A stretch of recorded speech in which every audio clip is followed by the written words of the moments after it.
Hi friends, welcome to social team பத்து channel. வெயில் பயங்கரமாக இருக்குல்ல ஃப்ரெண்ட்ஸ், வாட்டி வதைக்குது இந்த வெயில். அதாவது ஏப்ரல்லே இப்படி இருக்குன்னா மே மாதம் என்ன பண்ண போகிறோன்னு தெரியல. அப்படியே எரியுது, எங்கே ஒரு பிளானும் பண்ண முடியல.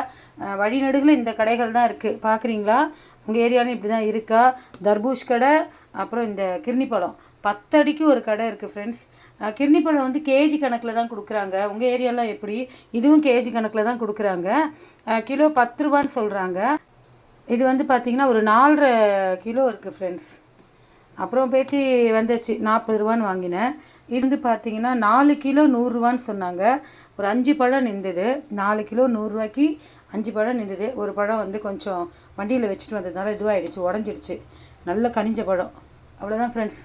நீங்கள் உங்கள் ஏரியாவில் இப்படி தான் விற்கிதா? எனக்கு கொஞ்சம் கமெண்ட் பண்ணுங்கள். இந்த மாதிரி வாங்கினா இது லாபம் தானா? முன்னெல்லாம் ஒரு பழம் இவ்வளோன்னு விற்பாங்க, இப்போலாம் கேஜி கணக்கில் போடுறாங்க. அது நமக்கு லாபம் தானான்னு சொல்லுங்கள் ஃப்ரெண்ட்ஸ். தர்பூஸ் சீசன் ஆரம்பித்தாச்சு. எல்லா இடத்துலையும் இது ஈஸியாக கிடைக்கிது, சீப்பாகவும் கிடைக்கிது. வாங்கின்னு வந்துட்டேன். சூப்பராக இருக்குது பாருங்கள், பழம் ரொம்ப நல்லாயிருக்கு.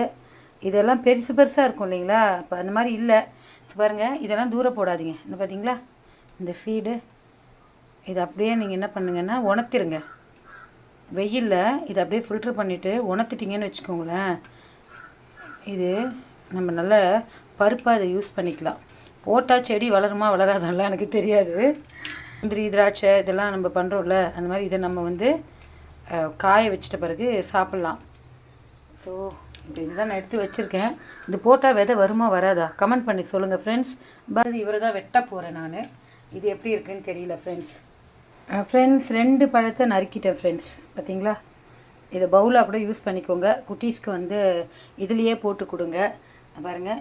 இல்லைனா ஆடு மாடெல்லாம் பாவம் அலையுது ஃப்ரெண்ட்ஸ், சாப்பிட்றதுக்கு எதுவுமே இல்லாமல். அவங்களுக்கு வந்து இதை வந்து போட்டுருங்க. வீட்டுக்கு கண்டிப்பாக வந்து ரோட்டில் தான் அலையுது ஆடு மாடு. நான் வந்து மிக்சிலலாம் போட்டு அடிக்க மாட்டேன் ஃப்ரெண்ட்ஸ். இந்த மாதிரி தான் கட் பண்ணிடுவேன். நம்ம ஒரு ஸ்பூனை வச்சு அப்படியே சோண்டி எடுத்தாலே, கரண்டி வச்சு எடுத்தாலே இந்த மாதிரி வந்துடும். இதில் நம்ம ஒயிட் சுகர், ப்ரௌன் சுகர் என்ன வேணுமோ போட்டுக்கலாம். நான் ஒயிட் சுகர் போட்டுக்கிறேன். காய் எவ்வளோ இனிப்பாக இருக்குது அதை வச்சு ஒயிட் சுகர் போட்டுக்கோங்க. இதை நல்லா இந்த மாதிரி குத்தி குத்தி கலரி விட்டுக்கோங்க ஃப்ரெண்ட்ஸ். இதை அப்படியே சாப்பிட்டாலும் சரி, இல்லை ஃப்ரிட்ஜில் வச்சு சாப்பிட்டாலும் சரி. இப்போ இருக்கக்கூடிய வெயிலுக்கு குட்டீஸ் எல்லாம் இந்த மாதிரி ஜூஸஸ் தான் கேட்குது, சாப்பாடே சாப்பிட மாட்டேங்குதுங்க. ஸோ இந்த மாதிரி நல்லா கலந்து விட்டுட்டு ஒரு 1 ஹவர் கழித்து பிள்ளைகளுக்கு கொடுங்க ஃப்ரெண்ட்ஸ்.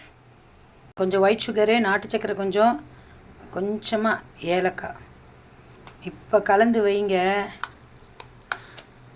ஜூஸை விட இது சூப்பர் டேஸ்ட்டாக இருக்கும் ஃப்ரெண்ட்ஸ். பசங்க அப்படி விரும்பி சாப்பிடுவாங்க இதை. பாருங்க, இருங்க நான் நல்லா கலந்துட்டு காமிக்கிறேன். பார்த்தீங்களா ஃப்ரெண்ட்ஸ், சூப்பராக இருக்குல்ல? அப்படியே வாயில் போட்டிங்கன்னு வச்சுக்கோங்களேன், வேறு லெவல் டேஸ்ட்டாக இருக்கும் ஃப்ரெண்ட்ஸ்.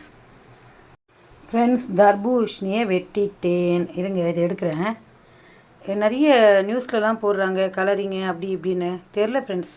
ஆனால் இந்த சீசனில் தான் இதை சாப்பிட முடியும். இப்பயும் போய் இந்த மாதிரிலாம் சொன்னால் இருங்க, எடுத்துட்டேன். இருங்க, பால் வர கொச்சிட்ருக்கு. மத்தியானம் வெயில். இந்த பக்கம் கிர்னி பழ ஜூஸ் பார்த்தீங்களா? இங்கே பாருங்கள், தர்பூஷ். சூப்பராக இருக்குது ஃப்ரெண்ட்ஸ். எப்படி இருக்குது பார்த்தீங்களா? நல்லா ஜூஸியாக. இருங்க, இன்னொரு பீஸ் இதையும் எடுப்பேன். எப்படி இருக்குது பாருங்கள் ஃப்ரெண்ட்ஸ். ஸோ கிர்னி பழ ஜூஸு, அப்புறம் தர்பூஷு. ஆனால் நான் இது 2மே இப்போ சாப்பிட போகிறதில்ல. இதுவும் ஃப்ரிட்ஜில் வைக்க போகிறேன் பாருங்கள். இதையும் வந்து கட் பண்ணி இந்த பவுலில் போட்டு ஃப்ரிட்ஜில் வச்சுட்டு இப்போ என்ன சாப்பிட போகிறேன் பார்த்தீங்களா? சுட பால், சூடாக ஒரு கப் காஃபி குடிக்க போகிறேன் ஃப்ரெண்ட்ஸ். எனக்கு அந்த காஃபி குடித்தாதான், மணி பார்த்திங்கன்னா ஒரு 1 மணி இருக்கும்.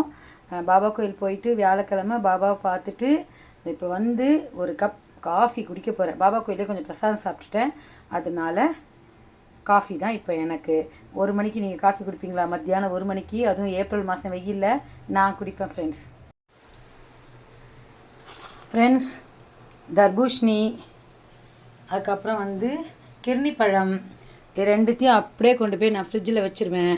இதையும் பாதி தான் நான் வந்து நறுக்கினேன், மீதி வந்து அப்படியே எடுத்து உள்ளே வச்சிடலாம் அப்படின்னு சொல்லிட்டு. பார்த்தீங்களா?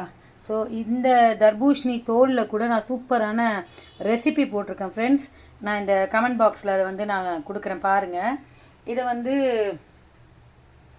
யூஸ் பண்ணுறதா யூஸ் பண்ணுங்கள், இல்லைனா மாடுகளுக்கு போடுங்க. தயவு செஞ்சு மாடுங்கள்லாம் பாவம், நம்மளால் முடிஞ்ச ஒரு பக்கெட்டில் தண்ணி எடுத்து வைங்க. இந்த மாதிரி காய்கறி தோலெல்லாம் வெட்டினீங்கன்னா மாடுகளுக்கு போடுங்க ஃப்ரெண்ட்ஸ். வாங்க சாப்பிட்லாம்.